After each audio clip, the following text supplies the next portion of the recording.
ചങ്ങായിമാരെ നമ്മളെ ചെർക്കള ജാൾസൂർ റോഡ്, അതായത് ആദൂർ പടിയത്തടുക്ക മുതൽ പഞ്ചിക്കല്ല് കർണാടക വരെയുള്ള റോഡ് തീരെ ശരിയില്ല. അപ്പോൾ ആ റോഡ് താത്കാലികമായിട്ട് ക്ലോസ് ചെയ്യണം, അതായത് ടെമ്പററി ക്ലോസ്.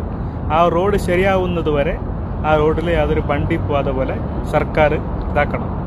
ജില്ലാ ഭരണകൂടം ഇതിൽ ഇടപെട്ടിട്ട് അതിൽ വണ്ടി പോയിട്ടുണ്ടെങ്കിൽ ആക്സിഡൻറ്റ് നടക്കുന്ന സ്ഥലം, അവിടെ റോഡ് ശരിയില്ല. ഒരുപാട് പ്രാവശ്യം നാട്ടുകാർ കംപ്ലൈൻ്റ് ആക്കിന് റോഡ് ശരിയില്ല പറഞ്ഞിട്ട്. ഇപ്പോൾ പരപ്പ മുടൂർ അത് ആ ഒരു ചെറിയ ഫോറസ്റ്റ് ഏരിയ, അവിടെയെല്ലാം ഭയങ്കര ബുദ്ധിമുട്ടാണ്. പോയിൻ്റെ സൈഡ് വണ്ടിയെല്ലാം മറിഞ്ഞ് പഴക്ക ഇതാവത്തില്ല. ഇപ്പോൾ നല്ല വെള്ളം വന്നിട്ടുണ്ട്. അപ്പോൾ എല്ലാവരും ജാഗ്രത ആക്കിയിട്ട് പോകേണ്ടത്. ഞാൻ പറയുന്നത് താത്കാലികമായിട്ട് റോഡ് ശരിയാവണം, അത് നിർത്തി വെക്കണം.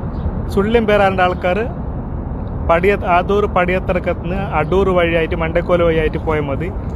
അങ്ങനെ ആയിട്ട് നിങ്ങൾ പോയി സുള്ളിയം പോകുന്ന ആളുണ്ടെങ്കിൽ ഓക്കെ.